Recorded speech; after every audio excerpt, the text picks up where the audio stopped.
Okay, so for the purposes of this recording, we're going to be taking a look at a couple of sections in Chapter 3. To begin with, we're going to look at one called Linear Systems. And our objective in this one is to give you an idea of what is meant by a linear system, both in terms of what a linear system is and then how we begin to visualize solving something called the linear system. So first of all, a system refers to a situation where you have two linear equations. And in both of those equations, there are two, sometimes more, variables. The ones we're going to look at, it's typically x and y. So for instance, this one, I've got two different equations.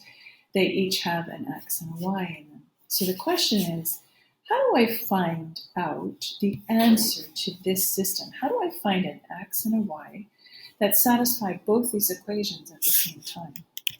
So there are three main ways that we will look at to solve these linear systems. The first one we're going to look at in this section is graphing. The reason we do graphing is it gives you a good idea of what it is that you are setting out to do. Okay, so in this first one, we're going to be taking a look at trying to draw a graph for both of these lines. We're going to put them on the same coordinate system, and we're going to check to see where they cross or intersect to be able to find our answer. Now, first of all, let's take a look at how to get these ready. In order to be able to graph them, I need to isolate y. And so for the first one, I can see that the y-intercept is -4 and the slope is 2. For the second one, when I move everything around, I can see that the y-intercept is 0 and the slope is 2/3. Now, when I graph these guys, if you remember, the first one, the y-intercept was -4. And let's go back and look to be sure. So the y-intercept was -4 and the slope was +2. So let's take a look. So it's -4, I go up 2 and over 1. Sure enough, this purple line is the first one.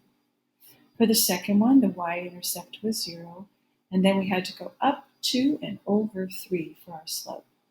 And when we do that, you can see very clearly that these two lines will intersect at 3, 2, showing us that both of these lines, linear equations, are satisfied when they are at 3 and 2.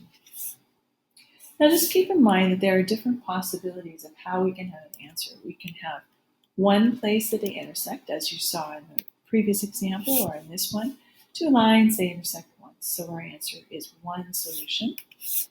They can also end up so that the graphs are actually exactly the same line. And when that happens, we say that there are infinite solutions. There's no limit to how many different solutions there are along the line. The last one, possibility, is that the two lines can be parallel so that they actually never touch, and in that case, there is no solution. So that one is a section 3.1, which I'm calling the part 2 of linear systems. We're going to take a look at that now. Now, actually, this one it should be section 2 when we look at it. Okay, this one starts with a bit of an opener for it, just to get you thinking about things. Remember the days when you could buy pizza for lunch at school? It's something that it's not so common anymore. We're really so concerned about healthy food and so on that we don't allow students to eat pizza or to buy it from the cafeteria. Here's a funny video to get you thinking about it. The government tells us we need to offer healthy choices in school lunches. But what is healthy, really? Is it this, or is it this? The answer may surprise you.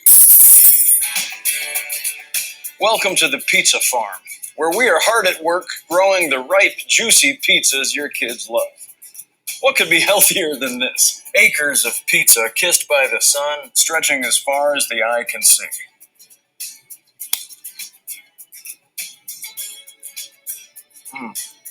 Fresh pepperoni straight from Mother Earth. We also have orchards of taquito trees soaking up the minerals and vitamins from the sun before we pick them and deliver them straight to those school lunch trays. Can I have one? You sure you don't want an apple?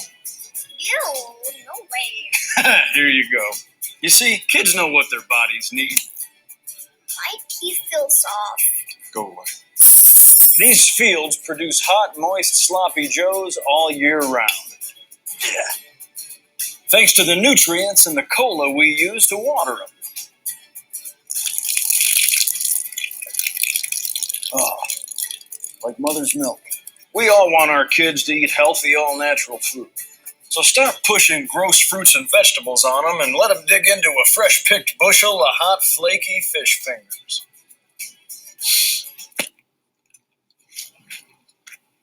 Yeah, they keep falling off. We can't get these to stick on the branches. So, I'm sorry.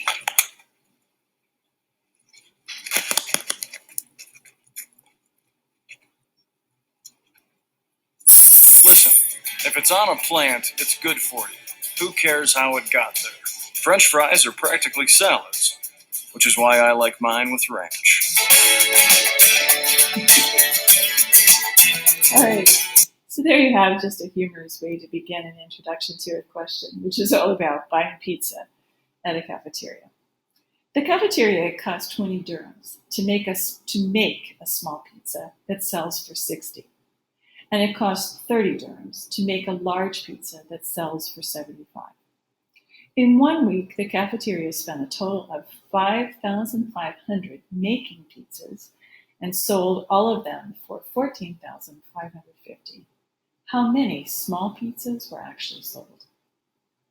Now for this one, I'd like you just to stop the video and give it a try. See if you can figure out how that you would calculate something like this. We'll take a look at it later on in the lesson as well, once we've gone through working with linear systems, but at least give yourself a chance to jot down a few things, think it through, try it on your own, and then move on. Our objective in this particular section is to go over the two methods that we have not yet looked at for solving systems, and that is elimination and substitution. There are three main ways, but as you can clearly see when we were working on the graphing solutions, graphing has its limitations. It's about how accurate you can be. If you have a graphing calculator, it's okay.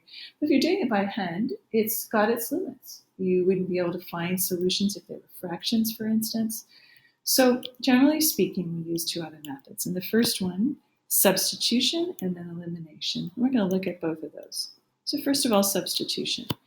Substitution is where we're going to isolate one of these variables, an x or a y, in terms of the others, and then we're going to take that and put it in the place. So if you watch what I'm doing here, first of all, I've rewritten this one. I've chosen to rewrite this because it is a y by itself. It's much easier to isolate when it's already by itself rather than having a number in front. So y is actually equal to, this should have been, interesting. Okay. I've actually moved it around a little, like I've moved the 4 over to this side. Hang on, we've got 2x. Gosh, this is looking kind of funny. Hang on here. I'm going to have negative y. I'm going to have negative 2x plus 4. And then when I get rid of my negative sign, it's going to turn into 2x minus 4. Okay, it is okay after all. So I'm going to take this guy where y is equal to this alternate thing, and I'm going to put it into the second equation where I had the y. So you can see I've placed it in a bracket right here. From there, you're just going to begin to use your algebraic sketch. You're going to distribute, combine like terms, and then keep on going so you can solve it. So you would end up with x equal to 3. Once you know that x is a 3 is one of your solutions, then you can use that 3 in one of your equations to find the other value for y. So it looks like my answer, the solution to this linear systems, is 3, 2. Elimination is the second method that I want to take a look at. And you'll notice that I've been using the same example for all these. I want to just show you just how you can find it using different methods. So first of all, this one for elimination, there's already a set of variables that are exactly the same. So all I need to do is subtract the bottom one from the top one. 2x minus 2x disappears. Negative y minus negative 3y gives me 2y. 4 minus 0 is 4. I find that y is a 2. I use that y is a 2 into my other equation, and I find that x is a 3. The answer then, solution to my linear system, is 3, 2. When x is a 3, y is a 2, and it satisfies both of these equations. Now remember, we knew already that there are different possible solutions. You can have one intersection, and so this one, you get an answer like 2, 3. Or the graphs can overlap. And when they overlap, because they're exactly the same graph, they have infinite solutions. So now the question that comes from that is, what does that look like? If I'm working on something, what am I going to see when it comes out to an answer like this one? So here I have a linear system. I've decided to multiply everything by 2 in the first equation. So when I do that and I look at it, okay, this one's the same. If I subtract all of them, both of them disappear. 0 equals 0. Whenever I get a solution where 0 equals 0 as my answer, I know that I have actually two lines that are overlapping because they're exactly the same. If you look back here, you can see that. And since they're exactly the same, they have infinite solutions. The third and last situation is where the graphs never intersect because they're parallel. So there's no solution. So the question is, what does that look like algebraically? So let's take a look at this example. I'm going to multiply the top one by 3 straight through. And when I do, I'm getting negative 6x plus 3y equals 27. Since these guys are already opposites, I can just add them together and both of them disappear, but on the other side I get a 32. So I get this really strange nonsense statement that 0 is equal to 32, which tells me there is no solution to this linear system.